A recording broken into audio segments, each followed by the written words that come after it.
नमस्कार, आपके साथ मैं हूं गौरव अग्रवाल। आप देख रहे हैं देश का number 1 prime time show super prime time. शुरुआत इस वक्त की बड़ी खबर के साथ। लेबनान में आईडीएफ की भीषण बमबारी। बेका और बालबेक में जबरदस्त हमले किए आईडीएफ ने। हमले में हिजबुल्लाह के 6 लड़ाके मारे गए। एयर स्ट्राइक में कई इमारतें तबाह हो गई। तो लेबनान में आईडीएफ ने एक बार फिर भीषण एयर स्ट्राइक की है। वैसे ईरान पर हमलों के लिए अमेरिका से इजरायल को हरी झंडी मिल चुकी है। पीएम बेंजामिन नेतन्याहू बंकर में जा चुके हैं। ईरान के टारगेट, हमले का समय, ये सब तय हो चुका है।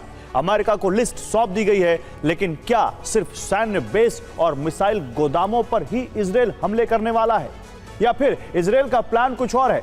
दरअसल इजरायल के सीक्रेट प्रोग्राम की जानकारी लीक हो चुकी है। इजरायल इस ऑपरेशन की तैयारी पिछले 20 साल से कर रहा था और इसका उद्देश्य ईरान के परमाणु ठिकानों को तबाह करना है। देखिए क्या है बेंजामिन का ऑपरेशन 20 और कैसे इससे अरब में एटमी युद्ध शुरू हो सकता है।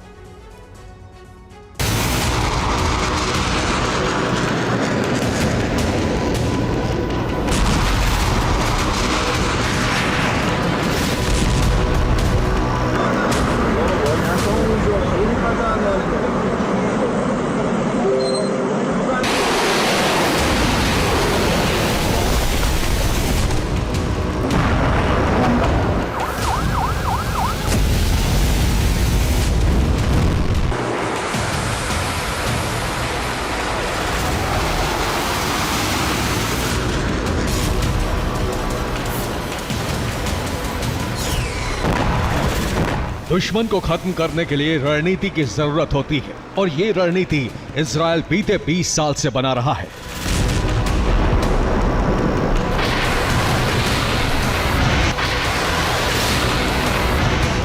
इजरायल ने ईरान पर हमले की रणनीति तैयार कर ली है।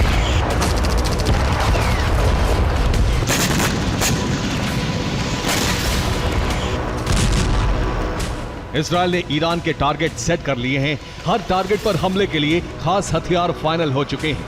हमले अंडरग्राउंड और ओवरग्राउंड दोनों टारगेट पर होंगे। हमले का समय भी तय हो चुका है।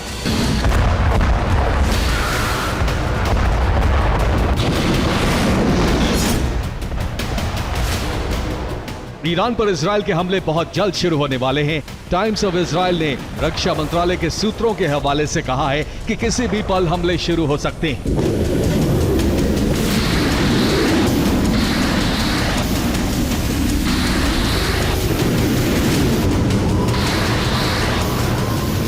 ईरान पर हमले के 3 बड़े संकेत मिल चुके हैं। इजरायली रक्षा मंत्री ने कहा है कि सरप्राइज अटैक की तैयारी हो चुकी है। इजरायल के प्रधानमंत्री को परमाणु बंकर में भेज दिया गया है। 48 घंटे के अंदर इजरायल में थाड डिफेंस सिस्टम की तैनाती शुरू हो चुकी है। इस सिस्टम के साथ अमेरिकी सैनिक भी इजरायली धरती पर पहुंच चुके हैं।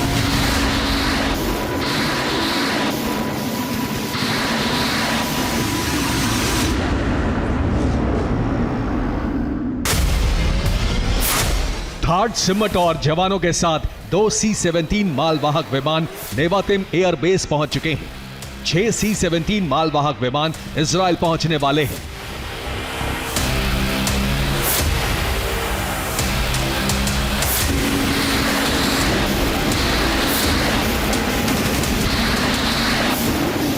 इस तैनाती का मतलब साफ है कि इजरायल हमले के लिए भी तैयार है और उसके बाद ईरान के पलटवार रोकने के लिए भी। इजरायली रक्षा मंत्री ने एक बार फिर कहा है कि ईरान पर बहुत बड़ा संकट बरसने वाला है।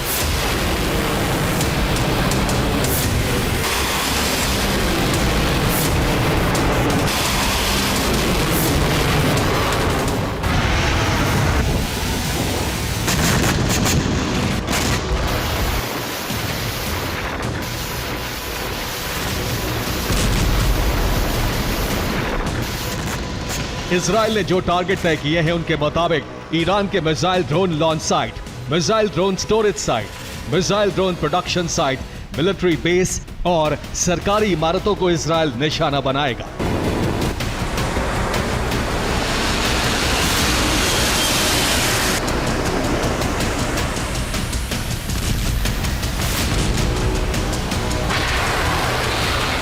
आशंका इससे भी बड़ी जताई गई है। इजरायल ने अमेरिका को यही टारगेट लिस्ट सौंपी है, लेकिन हमले परमाणु संयंत्रों और ऑयल रिफाइनरीज पर भी हो सकते हैं। रक्षा जानकारों के मुताबिक इजराइल सार्वजनिक रूप से अमेरिका की हरी झंडी लेने के लिए कुछ भी कहे, लेकिन उसका टारगेट ईरानी न्यूक्लियर प्रोग्राम को पूरी तरह से तबाह करना है, जो उसके लिए सबसे बड़ा खतरा है।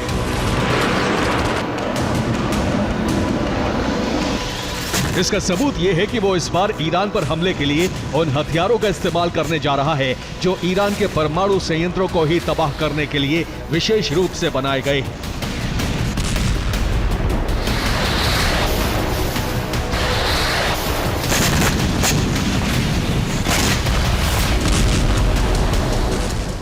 इजराइल ने पिछले 20 सालों में ऐसे हथियारों का प्रोडक्शन किया है जो उसे अमेरिका ने नहीं दिए या फिर बिक्री पर प्रतिबंध लगा दिया। इन हथियारों में bunker buster bomb, bunker buster cruise मिसाइलें शामिल हैं और साथ ही फाइटर जेट की रेंज बढ़ाने के लिए उसमें बदलाव भी किए गए हैं।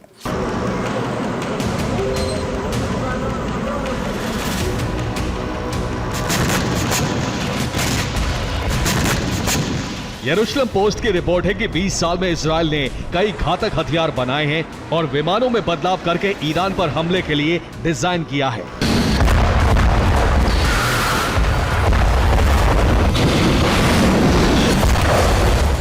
इजराइल के पास लॉन्ग रेंज बॉम्बर नहीं है। इनकी कमी पूरी करने के लिए इजराइल ने फाइटर जेट्स में बदलाव करके रेंज बढ़ाई है।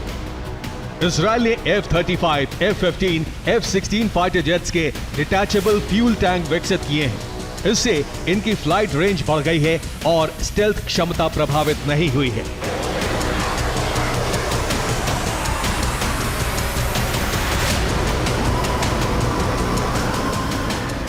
इन विमानों की रेंज बढ़ाने के साथ ही इन पर लोड किए जाने वाले बंकर बस्टर बम और मिसाइलें भी विकसित की गई हैं, जिन्हें ईरान पर हमले के लिए तैयार कर दिया गया है।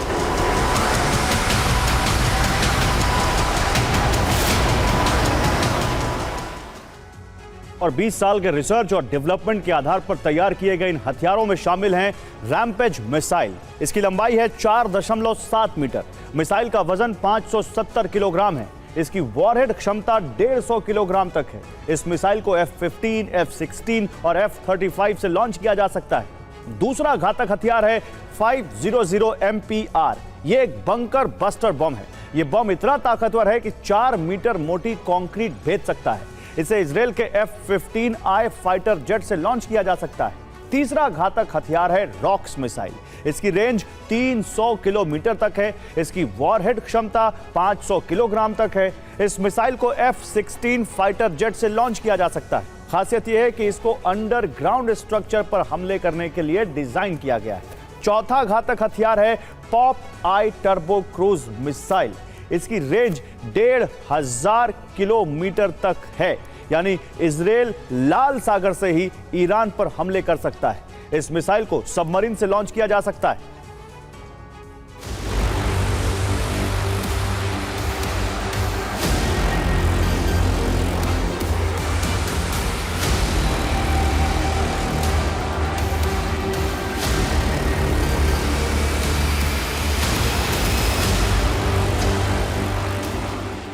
इजराइल पर ईरान के हमले को 15 दिन बीत गए हैं और बीते 15 दिन से इजराइल इन हथियारों के जखीरे को तैयार कर रहा था जो अंडरग्राउंड ठिकानों को तबाह कर सकते हैं।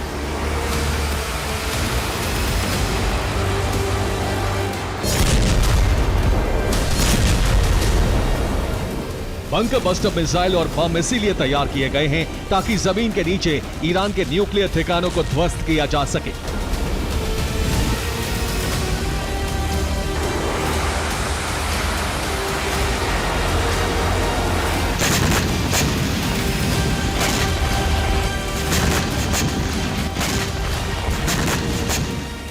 इजरायली रक्षा मंत्री जिसे सरप्राइज अटैक कह रहे हैं, वो अमेरिका के लिए भी सरप्राइज हो सकता है और इससे पहले भी इजराइल अमेरिका को चकमा दे चुका है।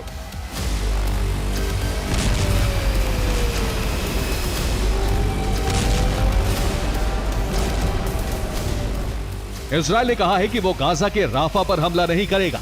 1000 किलो के बम मिलते ही राफा पर हमले शुरू कर दिए। अमेरिका ने कहा हसन नसरल्लाह को टारगेट करने पर खतरा होगा। बेंजामिन सहमत हुए, लेकिन मौका मिलते ही हसन नसरल्लाह को बंकर बस्टर बम हमले में ढेर कर दिया।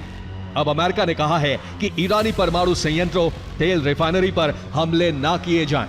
लेकिन इजराइल ने बंकर बस्टर बम क्यों तैयार किए हैं?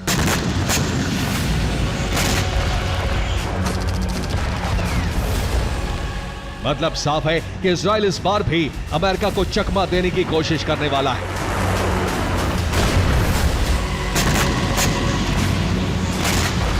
ईरान जानता है कि इजराइल हर हालत में उसके अहम ठिकानों पर हमले करेगा और इसीलिए ईरान ने अंतिम चेतावनी जारी कर दी है।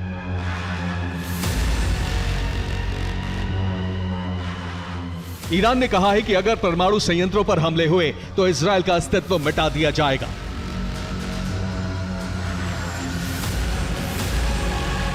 IRGC के ब्रिगेडियर जनरल अली फातवी ने कहा है कि इजराइल जमीन का छोटा सा टुकड़ा है, वो ईरान के सबसे छोटे प्रांत से भी छोटा है। अगर हमने ठान लिया तो इजराइल को मिटा देंगे।